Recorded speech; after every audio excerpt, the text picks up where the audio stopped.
عازمین حج و عازمات حج on line حج تربیت کا یہ سلسلہ پیارے نبی صلی اللہ علیہ وسلم کے روزے کی زیارت، مسجد نبوی شریف کی زیارت، مدینہ شریف کی حاضری سے متعلق وہاں کے آداب، شاہی آداب، اس عنوان کے تحت میں آج چند باتیں آپ حضرات سے عرض کرنی ہیں۔ دعا فرمائیں کہ ہم سب کو پیارے نبی صلی اللہ علیہ وسلم کے مبارک و مقدس شہر کی بابرکت حاضری نصیب فرمائے، اور حاضری کو اللہ اپنی رضا کا ذریعہ فرما دے، اور پیارے نبی صلی اللہ علیہ وسلم بھی ہم سب سے خوش ہو جائیں۔ روز محشر میں آقا و مولا جناب رسالت مآب صلی اللہ علیہ وسلم کی شفاعت کے ہم مستحق بنیں۔ اللہ تعالیٰ اس حاضری کو ایسی شان عطا فرمائے، آمین۔ یقیناً اللہ تعالیٰ کی توفیق سے ہی وہاں حاضری ہوتی ہے، اور جس اللہ نے توفیق عطا فرمائی ہے تو قبول بھی ضرور فرمائیں گے، یہ یقین رکھنا چاہیے۔ حدیث شریف میں، حدیث قدسی میں یہ مضمون آیا ہے، اللہ تعالیٰ فرماتے ہیں انا عند ظن عبدی بی، کہ میں اپنے بندوں کے گمان کے ساتھ ہوتا ہوں۔ ہمارا آپ کا گمان اللہ سے بہت اونچا ہونا چاہیے۔ مدینہ شریف کی حاضری یہ انتہائی سعادت اور نیک بختی کی علامت ہے۔ یہ حاضری حج سے قبل بھی ہوتی ہے اور حج کے بعد بھی ہوتی ہے، جیسا موقع ہو۔ حج کے سفر میں بھی حاضری ہوتی ہے، اور الگ سے جب سال بھر عمرے کا سفر ہوتا ہے، مسلمانان عالم عمرہ کے سفر میں تشریف لے جاتے ہیں تو حاضری ہوتی ہے۔ 8-9 دن کا قیام ہوتا ہے۔ پیارے نبی صلی اللہ علیہ وسلم کی بنائی ہوئی مسجد میں با جماعت نماز ادا کرنے کا شرف حاصل ہوتا ہے، اور 40 وقت کی نمازوں کی برکت سے اللہ نفاق سے برات کا پروانہ عطا فرماتے ہیں۔ سبحان اللہ۔ حضور نبی کریم صلی اللہ علیہ وسلم کے شہر میں جب حاضری ہو، جس طرح مکہ شہر آپ کا شہر ہے، شہر نبی، مدینہ منورہ یہ بھی شہر نبی ہے، زادہم اللہ شرافۃ و کرامہ۔ ایک شہر کو اللہ کے خلیل حضرت ابراہیم علیہ السلام نے آباد فرمایا، تو دوسرے شہر کو ہم سب کے آقا و مولا جناب رسول کریم صلی اللہ علیہ وسلم نے آباد فرمایا۔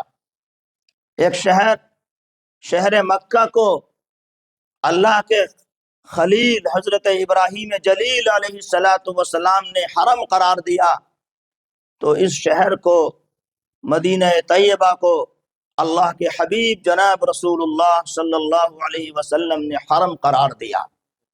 جب آپ شہر مکہ سے روانہ ہوتے ہیں دل ٹوٹتا ہے، اس حرم سے دور ہوتے ہیں تو اس دوسرے حرم سے قریب ہوتے ہیں، اور اس کی خوشی آپ کو بے پناہ حاصل ہوتی ہے کہ جس پاک نبی پہ دور سے درود پڑھتے رہے، ان کو سلام کا نذرانہ پیش کرتے رہے، اللہ کی شان کہ اب اس پاک نبی کے شہر میں حاضری کی توفیق میسر ہو رہی ہے۔ ذرا تصور کیجئے کہ یہ کتنی بڑی نعمت ہے اور یہ کتنا بڑا شرف ہے۔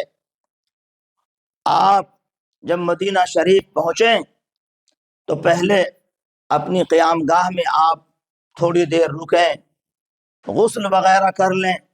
ظاہری غسل تو کرنا ہی ہے، موقع ہو، اصل باطنی غسل بھی کرنا ہے، روحانی غسل کرنا ہے، یعنی سچی پکی توبہ کرنی ہے۔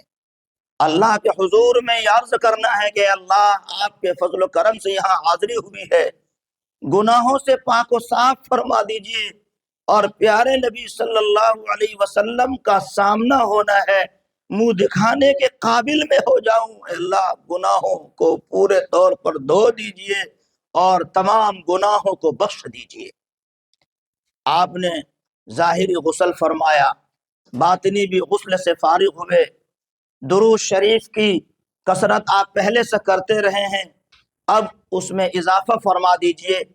آپ بہترین کپڑا نئے میسر ہو تو سبحان اللہ، ورنہ جو دھلے دھلائے بہترین عمدہ احسن ثیاب میں سے آپ کے پاس موجود ہے، زیب تن فرمائیں، خوشبوؤں سے اپنے کو معطر کریں، اور آپ آہستہ آہستہ آہستہ آہستہ اس مسجد کی طرف بڑھتے چلیں جس مسجد کو جناب رسول اللہ صلی اللہ علیہ وسلم نے اپنے مبارک ہاتھوں سے تعمیر فرمایا، اور خود اس کی تعمیر میں بنفس نفیس شامل رہے۔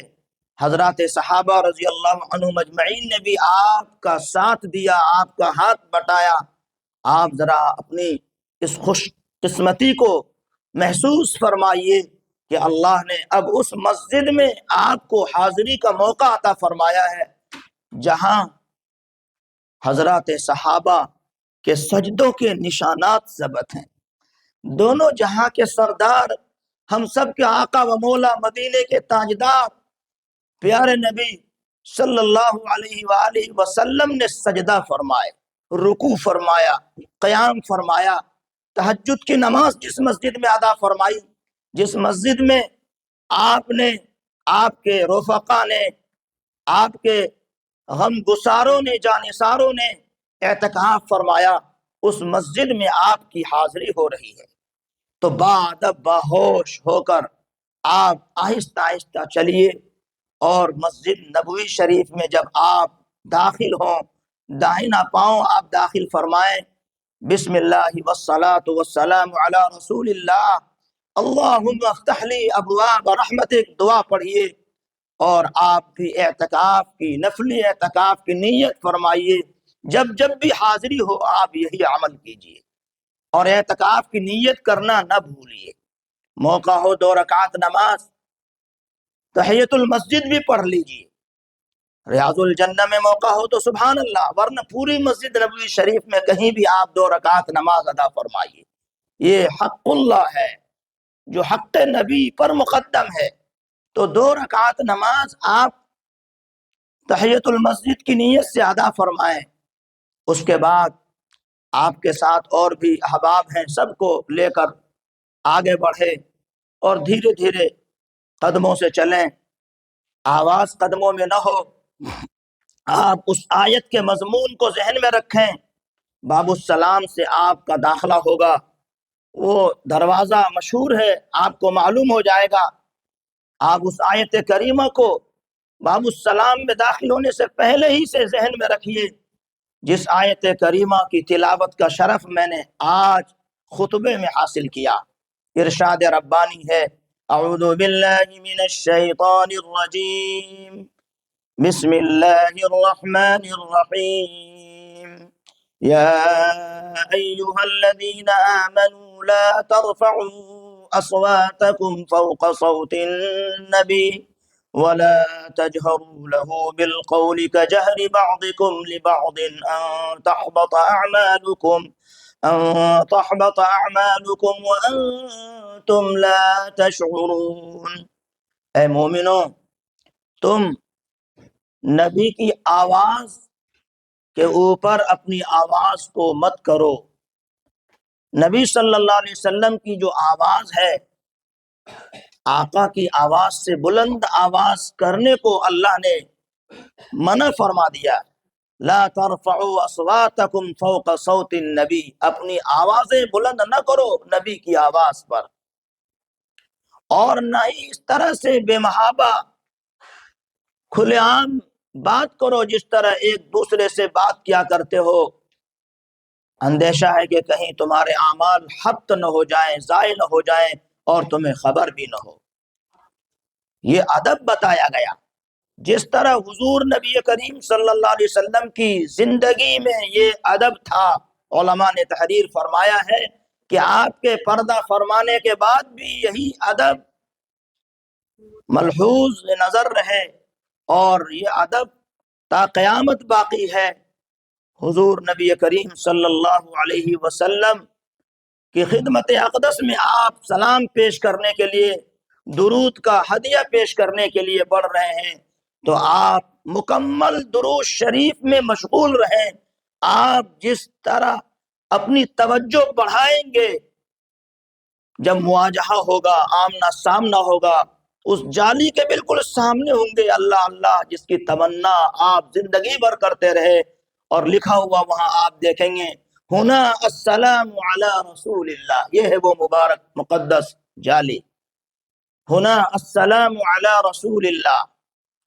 یہ یہاں پر آپ حضور نبی کریم صلی اللہ علیہ وآلہ وسلم کو سلام پیش کریں گے، السلام علیک ورحمۃ اللہ، السلام علیک ایھا النبی ورحمۃ اللہ وبرکاتہ۔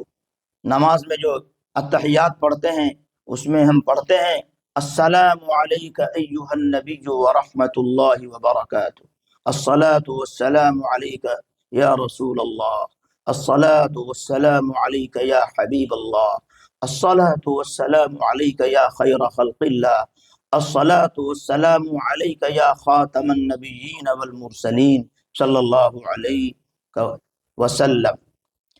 یہ اور جو صیغے آپ کو یاد ہوں، بہت آہستہ آواز میں، دھیمی آواز میں پیارے نبی صلی اللہ علیہ وسلم کی خدمت اقدس میں آپ سلام پیش کیجئے، اور آہستہ سے پھر آگے اس دوسری جالی کی طرف آپ بڑھیے۔ یہاں آپ کے یار غار لیٹے ہوئے ہیں، جناب حضرت سیدنا ابو بکر صدیق رضی اللہ تعالی عنہ، آپ ان کو بھی سلام کیجئے اور ان کی قربانیوں کو یاد کیجئے۔ اللہ اللہ کیا کہنے شان صدیقی کے کہ اللہ نے بھی ان کو سلام کہا۔ جبرائیل امین آئے اور حضور نبی کریم صلی اللہ علیہ وسلم کی خدمت میں یہ عرض کیا کہ اللہ نے ابو بکر کو سلام بھیجا ہے۔ سبحان اللہ، آپ ذرا اپنی خوش قسمتی پر ناز کیجئے کہ جن کو اللہ نے سلام کیا آپ بھی ان کو سلام کر رہے ہیں۔ اللہ کے نبی جناب رسول اللہ صلی اللہ علیہ وسلم نے فرمایا کہ میں نے ہر ایک کا بدلہ، احسان کا بدلہ چکا دیا ہے سوائے ابو بکر کے۔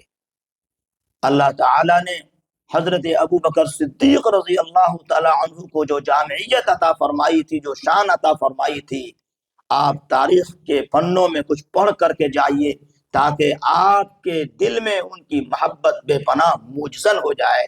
سلام سے فارغ ہونے کے بعد ذرا آپ آگے جالی کی طرف، یہ جو جالی ہے اس جالی کی طرف آپ آئیں۔ یہاں امیر المومنین حضرت سیدنا عمر بن الخطاب رضی اللہ تعالی عنہ آرام فرما ہے، جو خلیفہ ثانی ہیں، خلیفہ دوئم ہیں، آپ ان کو بھی سلام پیش فرمائیں اور ان کی قربانیوں کو یاد کریں۔ یہی وہ ہستی ہیں کہ اللہ کے نبی جناب رسول اللہ صلی اللہ علیہ وسلم نے جن کے متعلق فرمایا لو کان بعدی نبی لکان عمر، کہ اگر میرے بعد کوئی نبی ہوتے تو وہ عمر ہوتے رضی اللہ تعالی عنہ وارضاہ، مگر چونکہ نبوت کے سلسلے کو اللہ نے بند کر دیا، ما كان محمد ابا احد من رجالكم ولكن رسول الله وخاتم النبيين، یہ آیت مبارکہ بھی یہاں دیکھیے لکھی ہوئی ہے۔ تو آپ تو آخری نبی ہیں، آخری پیغمبر ہیں، اس لیے حضرت عمر رضی اللہ عنہ بھی نبی نہیں ہیں، پیغمبر نہیں ہو سکتے ہیں، لیکن آپ کے احسانات بھی ہم سب پر بے پناہ ہیں، آپ کی قربانیاں بے شمار ہیں۔ جنگ قادسیہ اور یرموک ان کی ہی نگرانی میں ہوئی، آپ فاتح بیت المقدس ہوئے، اور آپ کی مبارک زندگی میں، آپ کے مبارک عہد میں اسلام چہار دانگ کے عالم میں پھیلا، اور ایسی شوکت حاصل ہوئی کہ چشم فلک نے ایسی ترقی کبھی نہیں دیکھی تھی جو اسلام کی ترقی ہوئی۔ کسی عارف نے، محقق نے کیا خوب کہا کہ ایک اور عمر اگر دنیا میں پیدا ہو جاتے تو پوری دنیا سے کفر کا، شرک کا خاتمہ ہو جاتا۔ یہ وہ مقدس ہستی ہیں کہ شیطان اگر انہیں دیکھتا جس گلی سے گزرتے تو وہ راستہ بدل دیتا۔ ان اللہ تعالی وضع الحق علی لسان عمر، حدیث شریف میں آپ کی شان میں آیا ہے یہ، اور اس طرح کی تاریخی بے شمار باتیں آپ اپنے ذہن میں رکھیں گے تو آپ کو ایک خاص قسم کا لطف حاصل ہوگا، سرور حاصل ہوگا۔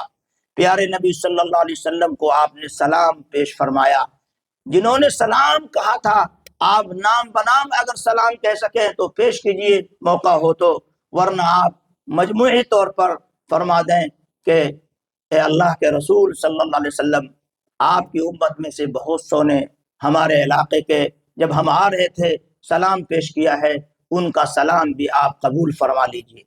آپ یہ یقین رکھیے کہ جب آپ سلام کرتے ہیں حضور نبی کریم صلی اللہ علیہ وسلم کو، تو پیارے آقا و مولا صلی اللہ علیہ وسلم اپنے مبارک کانوں سے سماعت فرماتے ہیں، سلام کا آپ جواب ارشاد فرماتے ہیں۔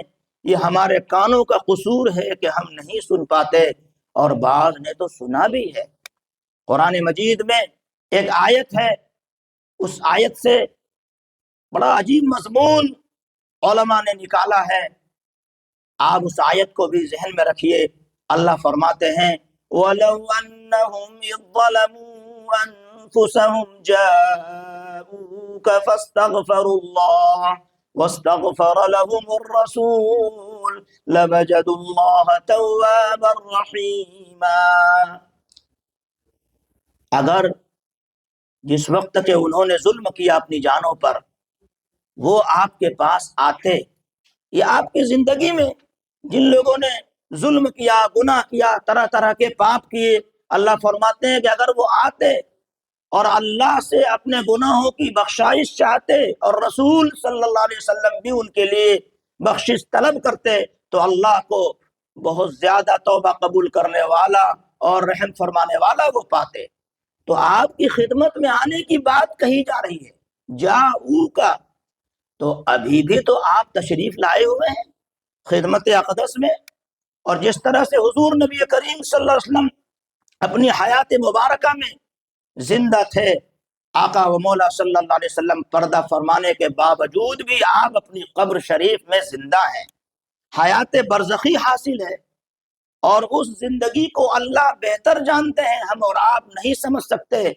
پیارے نبی صلی اللہ علیہ وسلم نے ارشاد فرمایا کہ میرے منبر اور حجرے کے درمیان میں جنت کی کیاری ہے، روضۃ من ریاض الجنہ، تو جنت کے مکی تو زندہ لوگ ہوتے ہیں۔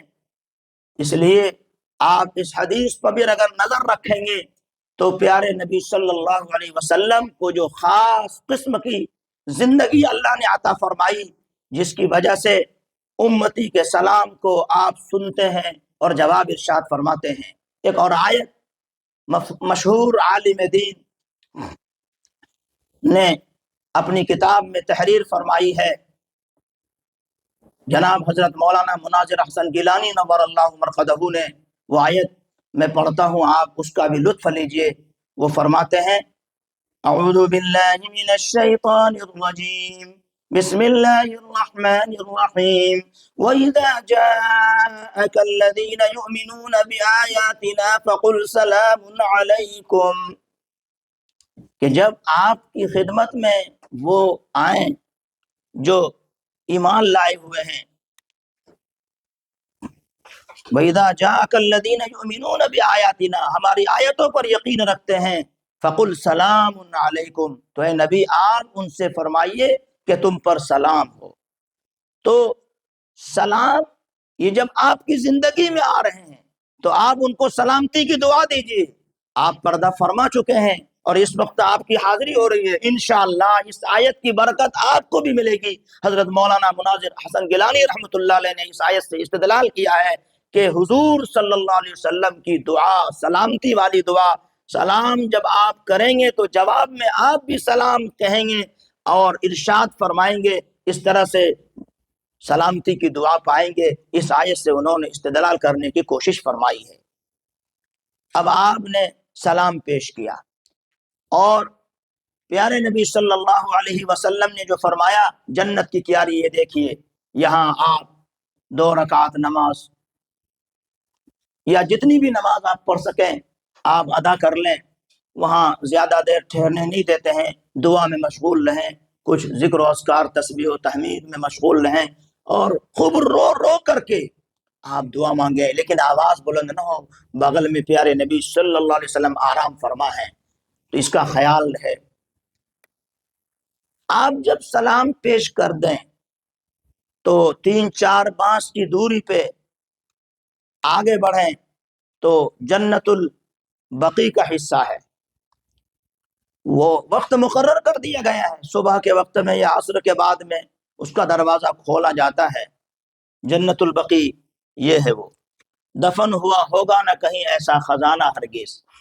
وہ صحابہ رضوان اللہ تعالی علیہ مجمعین جنہوں نے مکہ معظمہ میں آپ کے ہاتھ پر ہاتھ دھرا تھا، وہ جب ہجرت کر کے تشریف لائے اور یہاں آ کر انہیں خوب نصرت حاصل ہوئی اور یہاں ہی ان کا وصال ہوا، تو اللہ تعالیٰ نے اس قبرستان میں انہیں آرام فرمانے کے لیے جگہ عطا فرمائی۔ یہاں جب آپ تشریف لے جائیں گے تو آپ پر ایک کیفیت طاری ہوگی۔ وہاں شروع میں ازواج مطہرات لیٹی ہوئی ہیں، بنات طاہرات ہیں، حضور نبی کریم صلی اللہ علیہ وسلم کی بیٹیاں ہیں، ام المومنین حضرت عائشہ رضی اللہ تعالی عنہا کی بھی قبر مبارک ہے، اور 10,000 سے زیادہ صحابہ کرام رضوان اللہ تعالی علیہ مجمعین مدفون ہیں۔ آپ انہیں بھی سلام کیجئے، اور جو کچھ بھی قرآن مجید کی آیات پڑھ سکیں ایصال ثواب کیجئے، اور ان کو اپنی مخصوص دعا میں یاد رکھیں۔ اور ایک قبر سیدنا امیر المومنین حضرت عثمان بن عفان رضی اللہ تعالی عنہ کی بھی آپ کو ملے گی، جو کچھ نمایاں طور پر ہے۔ وہاں پولیس کا پہرا ہوتا ہے، بتاتے تو نہیں ہیں، اللہ عالم کہتے ہیں وہ، لیکن وہاں تک اگر حاضری ہو جائے تو ان کی قبر مبارک پر بھی پہنچ کر آپ ان کو سلام پیش کیجئے کہ آپ خلیفہ صائم ہیں، ان کی قربانیوں کو یاد کیجئے، اور جو بچا کھچا آنسو رہ گیا آنکھ میں یہاں بہا لیجئے۔ اس طرح جنت البقیع کی زیارت بھی بہت ہی کار ثواب ہے اور بڑی سعادت کی بات ہے۔ آپ کو جب جب بھی موقع ملے جنت البقیع میں آپ حاضری ضرور لگائیے، وہاں کا وقت آپ معلوم کر لیجئے حاضری کا۔ اور پیارے نبی صلی اللہ علیہ وسلم کے شہر میں جب تک رہیے آپ باوضو رہیں، آپ کوشش کریں کہ درود شریف کی مقدار کو حد درجہ بڑھا دیں۔ قرآن شریف آپ 8 روز میں منزل بمنزل اگر پڑھنا چاہیں تو مکمل قرآن شریف آپ پڑھ سکتے ہیں اس مبارک سفر میں، جہاں اللہ کا قرآن نازل ہوا۔ آپ کو قرآن مجید مکمل کرنے کا اللہ شرف بخش رہے ہیں، یہ کتنی بڑی سعادت ہے۔ اور یہاں کی نیکی تو بڑی بھی ہے، ایک نماز کا ثواب 50,000 نمازوں کے برابر ہے، تو پھر ایک قرآن شریف مکمل اگر آپ کریں گے تو ایسا ہو جائے گا جیسے 50,000 قرآن پاک آپ نے مکمل کیا، سبحان اللہ۔ اسی طرح آپ جو بھی نیکی کریں گے اللہ تعالیٰ اس کو 50,000 گنا بڑھا دیں گے۔ جیسے اللہ نے اپنے شہر میں مکہ مکرمہ میں نیکی کا بھاؤ بڑھا دیا کہ ایک نماز کا ثواب 1,00,000 نماز کے برابر، گویا کہ چاہے وہ سبحان اللہ پڑھیں، الحمدللہ پڑھیں، اللہ اکبر پڑھیں، جو بھی نیکی ہم اور آپ وہاں کرتے ہیں اللہ 1,00,000 گنا بڑھا دیتے ہیں وہاں، اور یہاں 50,000 گنا بڑھا دیتے ہیں۔ یہ بڑی سعادت ہے۔ آپ زیادہ سے زیادہ اپنا وقت حرم شریف میں گزاریں، جب اس حرم میں ہو تو وہاں کے حرم میں، اس لیے کہ اتنا لمبا صرفہ کر کے آپ ہوٹلوں میں رہنے کے لیے تھوڑا ہی نہ گئے ہیں، آپ کو حرم شریف میں وقت گزارنا ہے اور اعتکاف کی نیت کر کے بیٹھنا ہے اور نماز کے انتظار میں بیٹھنا ہے، اور مسجد نبوی شریف میں قرآن شریف کی تلاوت میں، درود شریف میں آپ کو اپنے آپ کو مشغول رکھنا ہے۔ کچھ نوافل پڑھیں، کچھ قضاء عمری جو نمازیں چھوٹی ہوئی ہیں ان نمازوں کو پڑھیں، اور کچھ دیر تک دعاؤں میں مشغول رہیں، یعنی اپنے اندر کیفیت پیدا کریں۔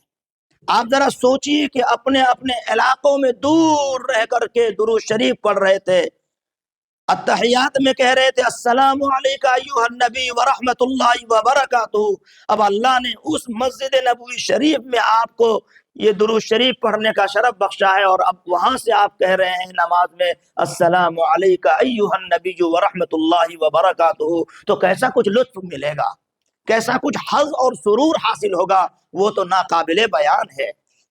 40 وقت کی نماز کو یقینی بنائیں، زیارات میں بھی جاتے ہیں لیکن علی الصباح، تاکہ کہیں دور بھی اگر چلے گئے تو ظہر سے قبل واپسی ہو جائے۔ آپ مسجد نبوی شریف کے صحن سے دیکھیں گے باہر کی طرف تو پہاڑ نظر آئے گا کافی لمبائی میں، اس کا رقبہ آپ اپنی آنکھوں سے دیکھیں گے۔ یہ دیکھیے ماشاءاللہ مسجد نبوی شریف کے اس حصے میں یہ پہاڑ، جو اسی کو جبل احد کہا جاتا ہے، احد کی پہاڑی، اسی کے دامن میں شہداء احد لیٹے ہوئے ہیں۔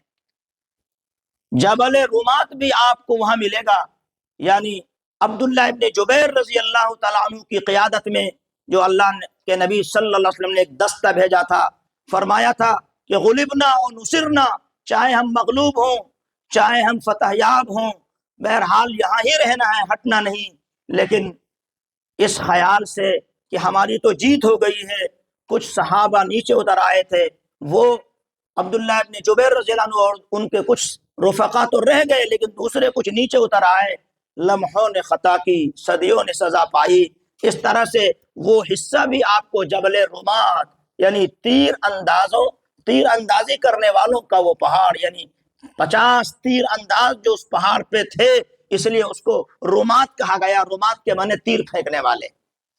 اور یہ جو پہاڑی ہے جبل احد، حضور نبی کریم صلی اللہ علیہ وسلم نے اس کی بڑی فضیلت بیان فرمائی، فرمایا یہ پہاڑ ہم سے محبت کرتا ہے، ہم اس سے محبت کرتے ہیں، تو آپ بھی اس سے محبت کیجئے، محبت بھری نظر اس پر ڈالیے، اور آپ کو ایک خاص قسم کا سرور حاصل ہوگا، اللہ کا اس پہ شکر بجا لائیے۔ یہ وہ پہاڑ ہے کہ حضور نبی کریم صلی اللہ علیہ وسلم نے نیکیوں کی مثال میں بھی اس کو پیش فرمایا ہے۔ آقائے مدنی تاجدار مدینہ احمد مجتبی محمد مصطفیٰ صلی اللہ علیہ وسلم نے ارشاد فرمایا کہ جو شخص نماز جنازہ پڑھتا ہے اور پھر قبرستان میں مردے کو دفن کرتا ہے، یعنی نماز بھی پڑھی اور دفن میں بھی شامل رہا، فرمایا فلہو قیراتان، اس کے لیے 2 قیرات اجر ہیں۔ معلوم کیا گیا کہ 2 قیرات کیا ہیں؟ فرمایا کہ 1 قیرات ایک احد کے پہاڑ کے برابر نیکی ہے۔ اللہ، آپ اندازہ لگائیں، اللہ اکبر کبیرہ، کتنی زیادہ نیکیاں ہوتی ہیں۔ فرمایا کہ 1 قیرات ایک احد کے پہاڑ کے برابر ہے، تو 2 قیرات کے معنی ہوئے 2 احد کے پہاڑ کے برابر نیکی۔ آپ کو موقع ملے تو آپ آگے بڑھ کر مسجد قباء وہاں تشریف لے جائیں۔ لأول مسجد بنی فی الاسلام مسجد قباء، جب حضور نبی کریم صلی اللہ علیہ وسلم پہلی دفعہ ہجرت کر کے تشریف لائے اور آپ نے جو مسجد تعمیر فرمائی ہے یہ ہے مسجد قباء۔ ماشاءاللہ، یہاں آپ 2 گانا نماز ادا کرتے ہیں تو اللہ تعالی مقبول عمرے کا ثواب عطا فرمائیں گے۔ یہ اس مسجد کی خاص فضیلت ہے۔ بہت سارے اشراق کی نماز یہاں ہی پڑھتے ہیں۔ اب تو پیدل والا راستہ بھی بنا دیا گیا ہے مسجد نبوی شریف سے مسجد قباء تک۔ اس راستے کو اگر آپ نے جان لیا تو آپ بھی پیدل دھیرے دھیرے وہاں تک پہنچ سکتے ہیں، ورنہ زیارات کے دن تو ماشاءاللہ اس مسجد میں حاضری ہوگی ہی۔ حضور نبی کریم صلی اللہ علیہ وآلہ وسلم مسجد نبوی شریف کی تعمیر ہونے کے بعد بھی ہر سنیچر کو مسجد قباء تشریف لاتے تھے۔ مکہ معظمہ سے ہجرت کر کے آنے کی وجہ سے اللہ کے گھر کی یاد میں آپ اور آپ کے ساتھی بے چین رہتے تھے۔ اب تو کہاں کا طواف کریں گے، عمرہ کیسے کریں گے؟ تو اللہ تعالیٰ نے اپنے فضل و کرم سے پیارے نبی صلی اللہ علیہ وسلم کی زبان مبارک سے یہ مژدہ سنایا کہ اس مسجد قباء میں 2 رکعت نماز پڑھنے کا نفع ہوگا کہ جیسا نفع عمرے کا ہے، یعنی مقبول عمرے کا ثواب عطا فرمایا اللہ نے۔ حالانکہ عمرہ ہوتا ہے مکہ شریف میں، لیکن یہاں الحمدللہ آپ وہ ثواب حاصل کر سکتے ہیں۔ پھر اللہ تعالیٰ موقع عطا فرمائیں گے، آپ زیارات میں انشاءاللہ جو زیارت کرانے والے ساتھی ہوں گے، بذریعہ بس یا ٹیکسی کے ذریعے سے آپ وہاں پہنچیں گے تو مسجد ذوالقبلتین وہاں بھی آپ کی حاضری ہوگی۔ مسجد ذوالقبلتین اس کو بھی تھوڑا سمجھ لیجئے، دو قبلوں والی مسجد۔ پیارے نبی جناب رسول اللہ صلی اللہ علیہ وسلم ظہر کی نماز پڑھا رہے تھے اس مسجد میں، عین نماز کی حالت میں اللہ تعالیٰ نے قرآن مجید کی آیت نازل فرمائی، فَوَلِّ وَجْهَكَ شَطْرَ الْمَسْجِدِ الْحَرَامِ، کہ اے نبی صلی اللہ علیہ وسلم آپ اپنا چہرہ مسجد حرام یعنی بیت اللہ شریف کی طرف کر لیجئے۔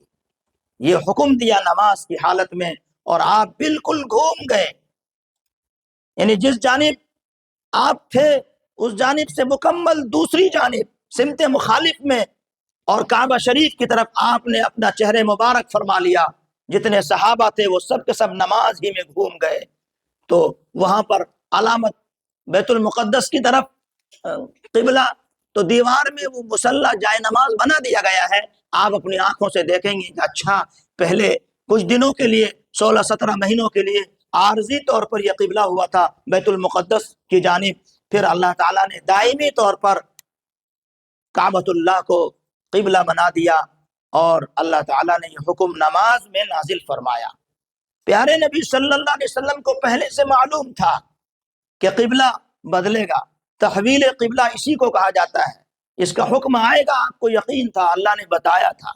تو کبھی کبھی نماز پڑھتے ہوئے حضور نبی کریم صلی اللہ علیہ وسلم کی مبارک نگاہیں آسمان کی طرف اٹھ جاتی تھیں۔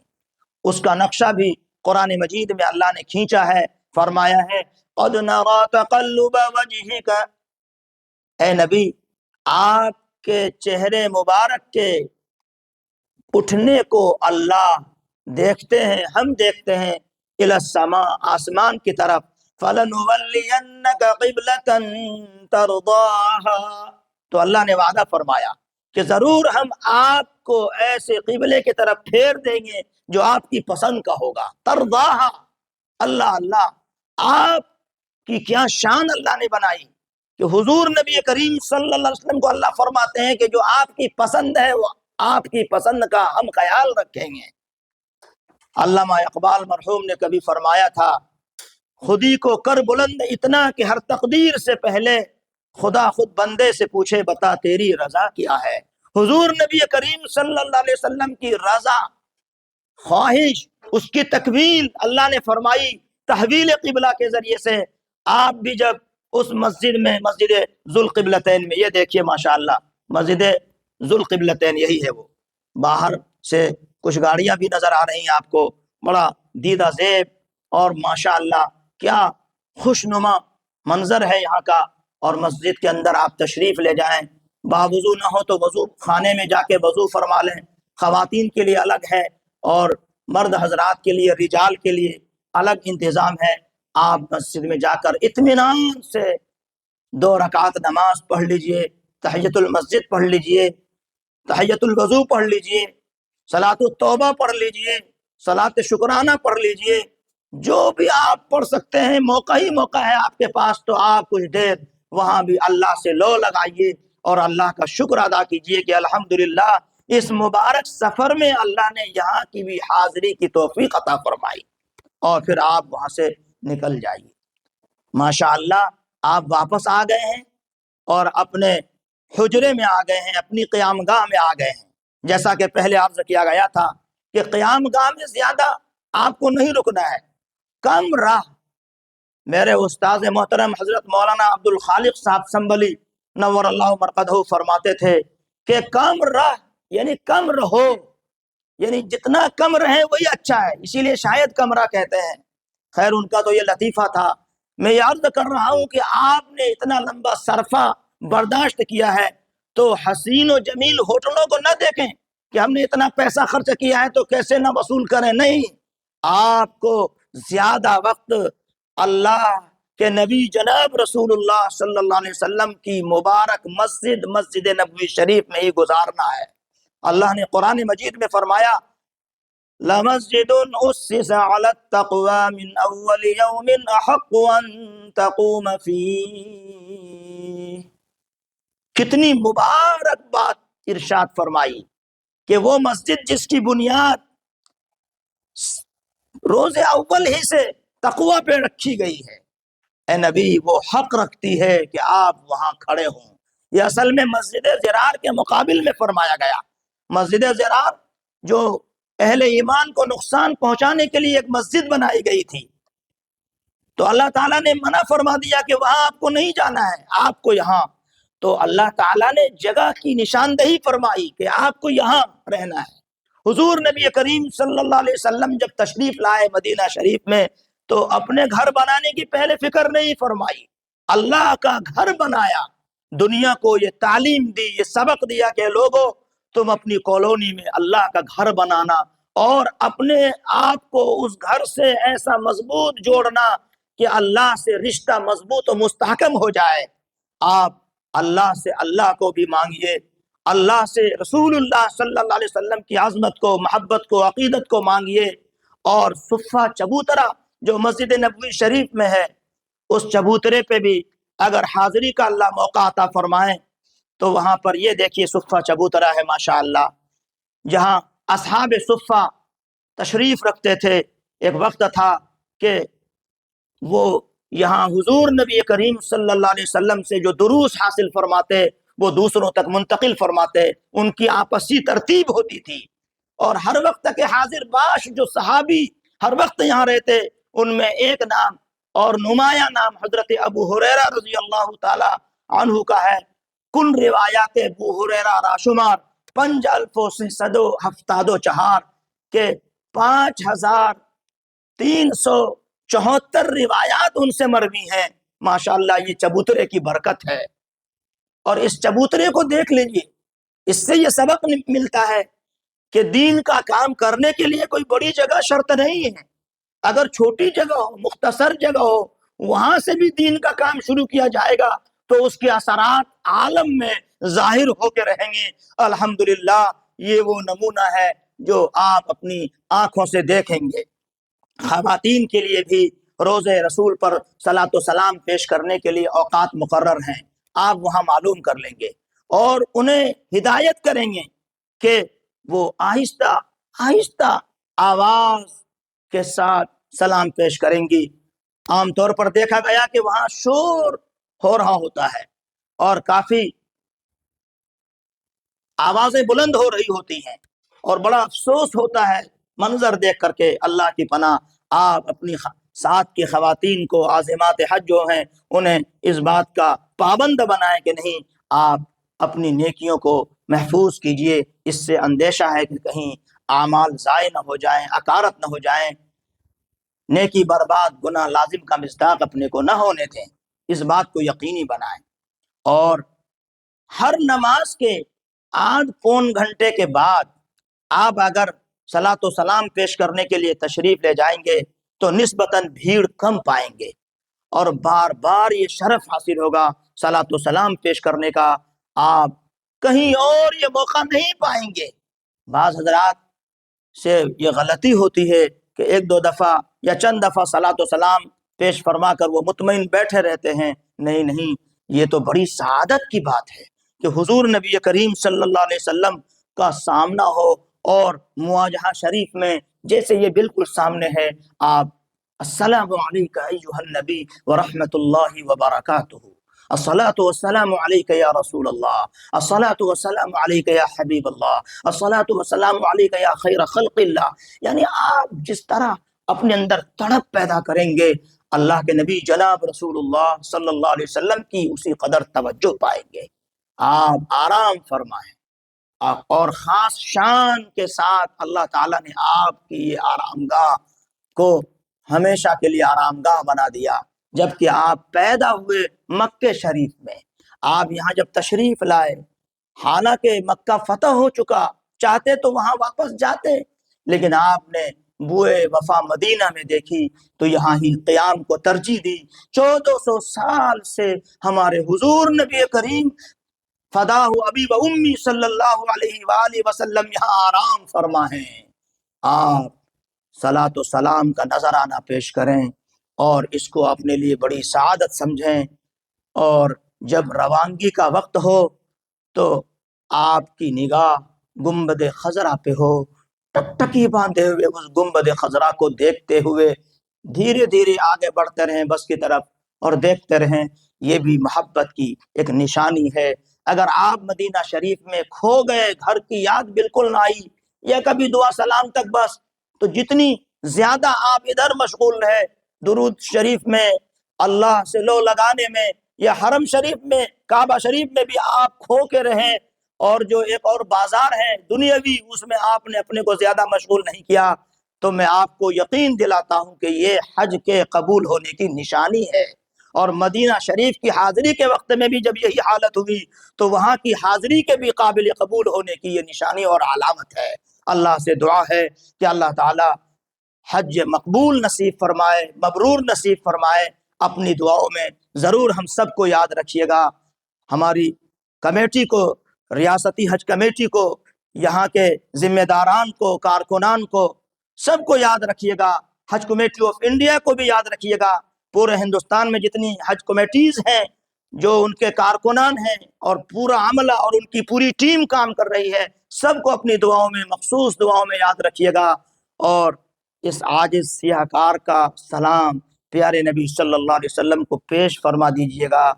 وآخر دعوانا ان الحمد للہ رب العالمین۔ السلام علیکم ورحمۃ اللہ وبرکاتہ۔